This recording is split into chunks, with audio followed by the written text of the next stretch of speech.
Billy, you're going to be back in front of the Melbourne fans, but from the coaching box. How's that feel for you? Yeah, look, this is an exciting place. It's got a unique feel to it. It's so big. It holds nearly 100,000 people, and it's a real coliseum. I was fortunate to run out here in an Origin in a full house, and that's the memory for me, is that running out and that moment running out. You know, the noise and the atmosphere. It's different to our home up there at Suncorp, but a real unique style. And yeah, you're right. I'm coming down, and I'll be the coach this time and not the player. But yeah, it's important that you put it into perspective and get your role right. We'll have a job to do. There'll be a lot going on, and I'm sure that'll take a lot of my focus.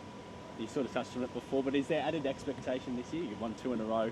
Boys will obviously won 3, no doubt. Yeah, I think the expectation's always there when you represent Queensland. The players have done a great job over the last couple of years to create a standard of footy and the actions within their game. They understand their game. They know what their game looks like. But the hard thing is recreating it. It doesn't just happen again. Habits are earned, and they're working really hard over the opening 12 rounds to earn those habits, and they've got to go and re-earn their game again before we can start pushing forward and growing it. So expectation is always there. That's just a part of the environment these players are in. So that's not going to be any different. A new rival in the coaching box, your old assistant coach, Michael Maguire. What do you remember of him? I remember, Madge is a great person, first and foremost. I've got a relationship with Madge personally, but when I was starting out my career as a player and learning the game and developing my own game as a player, Madge was doing the same thing as a coach. This was, over 2 decades ago now. So when you dedicate your life and you give so much time to something, like Madge has to his coaching, it's, that takes a lot of commitment, and he's seen results. He's had success over in England, over the other side of the world. He's had success here in Australia. So we're very respectful to that, and we understand that they're a great team. They have always been a great team, and they'll be a great team long after I finish as coach. So, we're not ignorant to that. Is it going to be difficult playing at home in Game 3? It's obviously later this year. Do you take that into thought process or anything like that? No, not really. They're the cards that we've been dealt. That's the schedule that the NRL has come up with, and we just play. Our job is to play and put all our energy into preparing the best we can in 40 days' time when we head into camp. We've got 10 days that we can really earn our game, and then we've got 80 minutes, and in Game 2 we'll be here on the MCG. So that's where my focus goes as a coach, where we play. Obviously, that comes into consideration with planning and that sort of stuff, but at the end of the day, our job is to perform. Reece Walsh and Kalen Ponga, can they fit in the same 17, or how do you go about that? Yeah, maybe. That's what everyone wants to talk about right now, and unfortunately, that decision comes in 6 weeks' time. There's still 6 games to go in the NRL before we sit down and assess everyone's habits, everyone's actions in their game, and work out what is best suited for Queensland. But that's a possibility. I'm not one to just sit and go with what has worked in the past or what everyone else has done. I'm willing to look outside the box and see what suits our team. But it's got to suit our team. You've got to be realistic with it, and we'll make that decision in 6 weeks' time.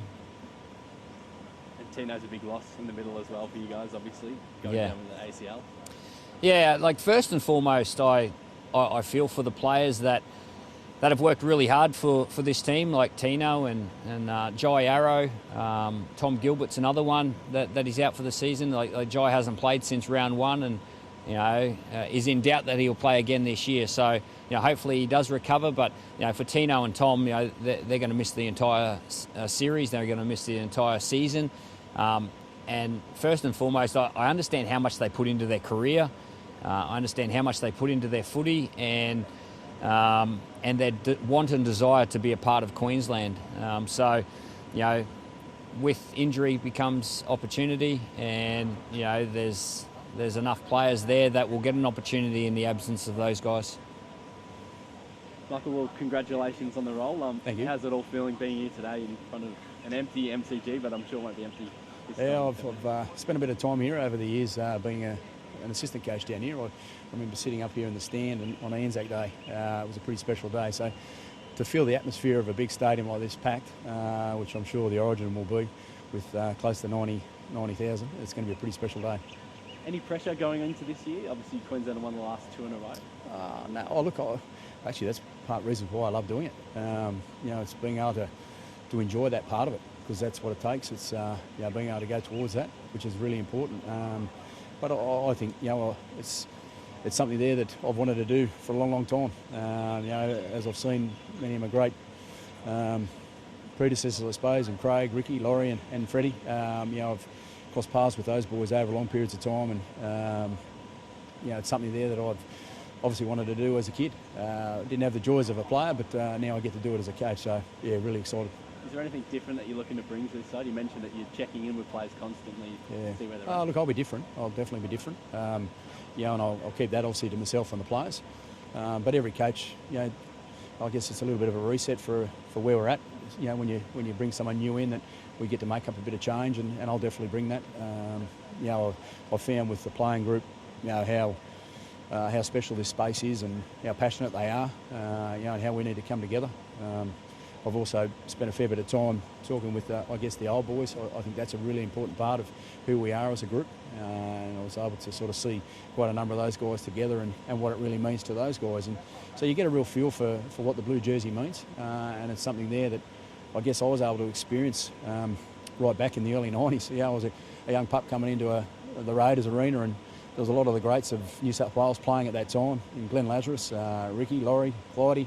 I came through with people like Kenny Nagus. I got a real feel for what it meant, and just the passion that those guys portrayed. And I know it's in and around this space. It's about just building the team. I discussed before around sort of New South Wales and the state.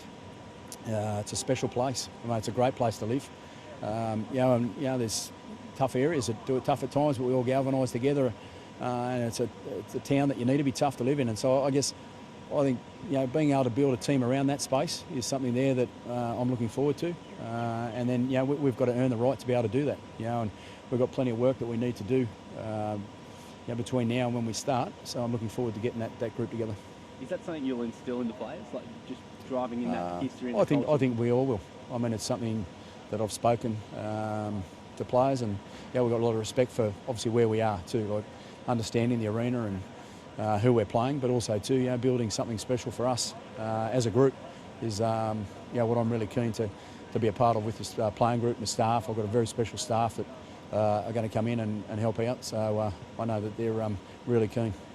And I got to ask you about your old player, Billy Slater. What do you remember of him back then? Yeah, he was a competitor, wasn't he, old Bill? Many a days where I had to kick the ball back to him, and when he was practicing his kicking or catching or whatever it might be. But look, he's a competitor. And one thing I guess around Bill is just, he's a family man, which we probably all shared time when we were down here with the kids, and to see his family grow up now, and two beautiful kids and Nicole, I think it's good to see.